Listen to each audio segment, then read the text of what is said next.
बेताल की चौथी कहानी। राजा विक्रमादित्य अक्सर रात में वेश बदलकर अपनी प्रजा के हालात जानने निकलते थे।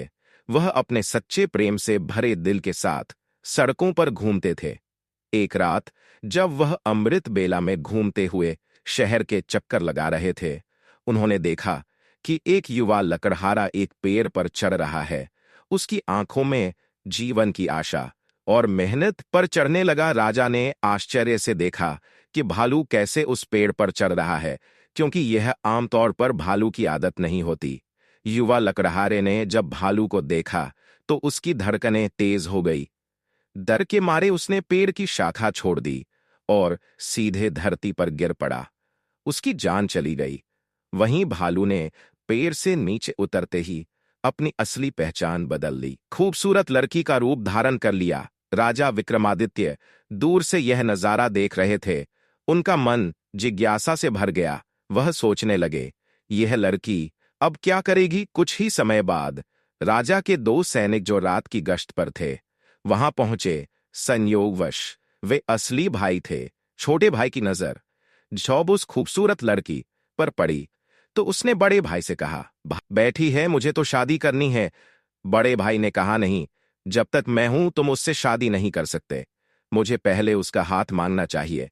छोटे भाई ने तुरंत विरोध किया, मैंने उसे पहले देखा है, इसलिए मैं उससे शादी करूंगा। दोनों भाइयों के बीच बहस बढ़ गई। अंततः बड़े भाई ने सुझाव दिया, हम क्यों ना उससे पूछें, जो भी उसे पसंद आएगा वह उससे शादी कर लेगा।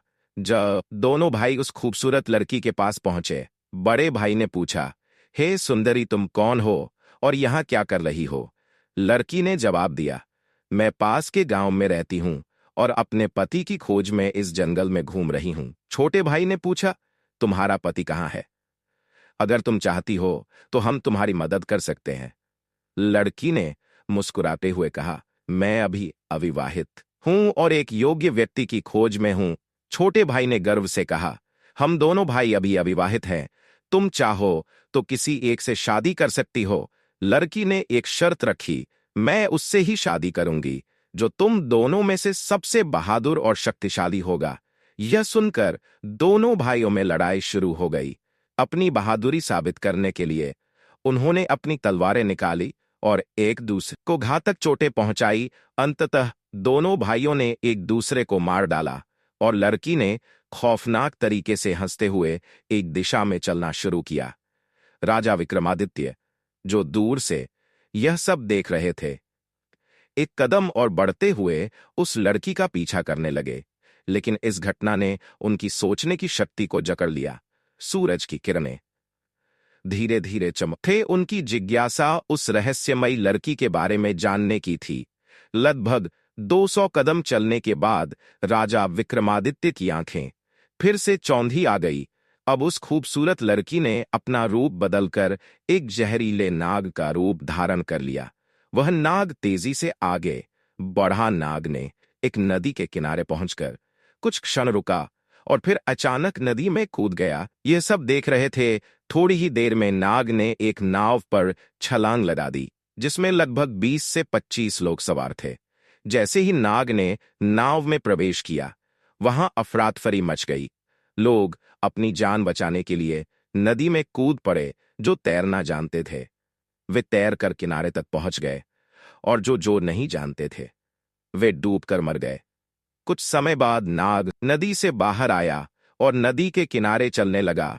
विक्रमादित्य ने उस नाग का पीछा करना जारी रखा। कुछ दूर जाने के बाद राजा विक्रमादित्य ने फिर से देखा कि वह नाग एक वृद्ध ब्राह्मण के रूप में बदल गया है। राजा ने सोचा, अब यह सही समय है इस रहस्यमय प्राणी से जानकारी प्राप्त करने का। विक्रमादित्य तेज कदमों से उस ब्राह्मण के पास पहुंचे और हाथ जोड़कर नमस्कार किया। वृद्ध ब्राह्मण ने भी हाथ उठाकर अभिवादन स्वीकार किया और आशीर्वाद दिया। राजा विक्रमादित्य ने वृद्ध ब्राह्मण से पूछा, हे ब्राह्मण देव, तुम कौन हो? ब्राह्मण ने निराशा से कहा, क्या तुम नहीं देख सकते मैं एक ब्राह्मण हूं?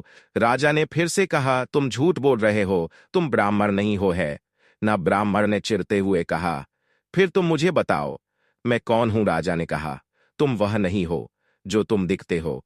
ब्राह्मण ने उत्तर दिया, जो भी मैं हूं तुम्हें उससे क्या मतलब, तुम अपने काम से काम रखो और अपनी राह देखो। राजा विक्रमादित्य ने दृढ़ता से कहा, मैं तुम्हें बिना सच जाने नहीं छोड़ सकता, तुम्हें सच बताना ही होगा।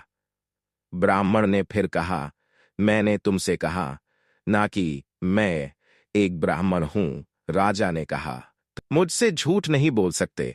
मैंने तुम्हें तब से देखा है जब तुमने लकड़हारे को मार डाला था। फिर तुमने एक सुंदर लड़की का रूप धारण किया और उन दो सैनिकों को एक दूसरे को मारने पर मजबूर किया। फिर तुम जहरीले नाद में बदल गए और नदी में कूद पड़े। तुमने नाव पर सवार लोगों में अफरातफरी मचाई। अब तुम एक वृद्ध ब्राह्मण के रूप में हो।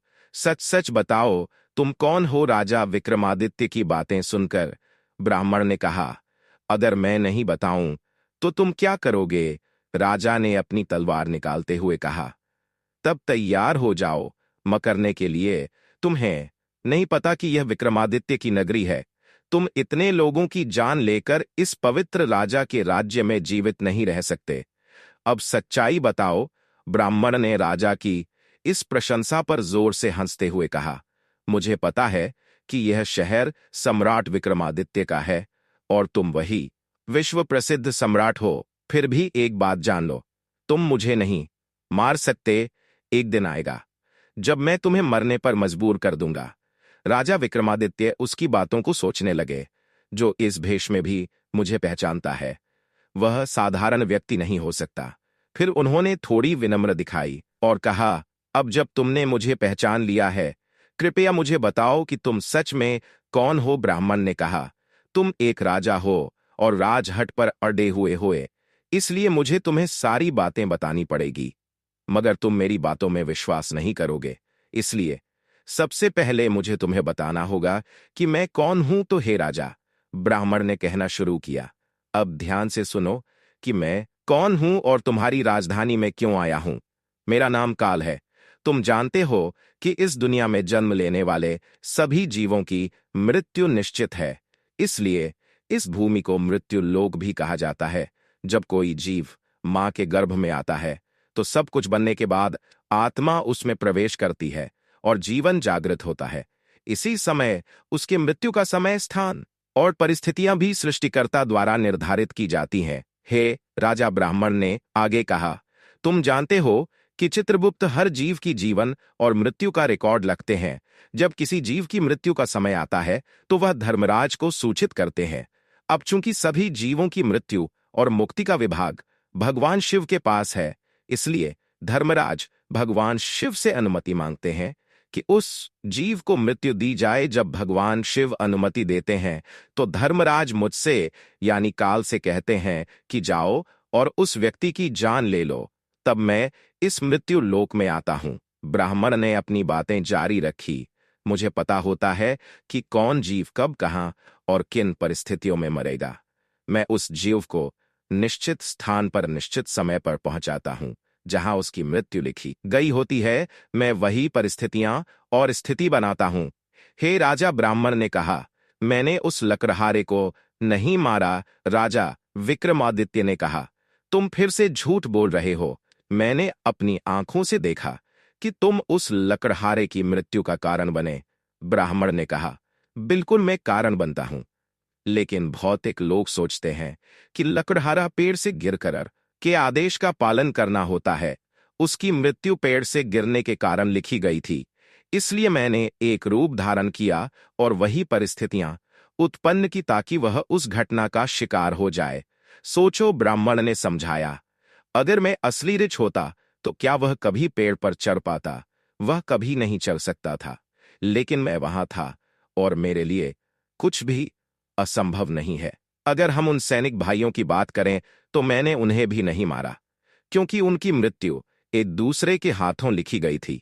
इसलिए मैंने उनके लिए एक सुंदर लड़की का रूप धारण किया। नाव में जो कुछ लोगों की मृत्यु डूबने के कारण हुई, उनकी मृत्यु भी इसी तरह लिखी गई थी। इसके लिए मुझे भयानक नाग का रूप धारण करना पड़ा और उस नाव में जाना पड़ा। ब्राह्मण ने राजा की ओर देखा और कहा, हे राजा, मुझे लगता है कि अब तुम समझ गए होगे कि मैं कौन हूं और क्यों आया हूं, और तुमने यह भी समझ लिया होगा कि समय, स्थान और परिस्थितियों का भौतिक जीवन में कितना महत्वपूर्ण रोल होता है। राजा विक्रमादित्य ने काल के रूप में उपस्थित बूढ़े ब्राह्मण की बातें ध्यान से सुनी और उनके चेहरे पर गंभीरता छा गई। काल ने कहा, हे राजा, अब मैं जा रहा हूं। राजा विक्रमादित्य ने विनम्रता से कहा, हे कालदेव, आपने मुझे बहुत अच्छी जानकारी दी है, जिसके लिए मैं आपका धन्यवाद करता हूं। कृपया जाने से पहले मेरा एक और सवाल का जवाब दें। काल ने कहा, पूछो, जो भी पूछना है जल्दी पूछो, क्योंकि मेरे पास यहां रहने का ज्यादा समय नहीं है। मृत्यु होगी, कालदेव ने उत्तर दिया है। राजेंद्र, मैं तुम्हें बता सकता हूं कि तुम कहां और कैसे मरोगे, लेकिन कब मरोगे यह नहीं बता सकता। राजा विक्रमादित्य ने आश्चर्य से पूछा है, कालदेव, मृत्यु का समय बताने में तुम्हारी क्या आपत्ति है?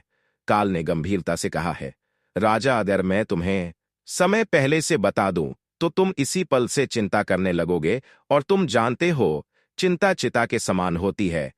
अभी तुम्हें अपने शासन में कई शुभ कार्य करने हैं और लोगों के कल्याण के लिए महान कार्य करने हैं।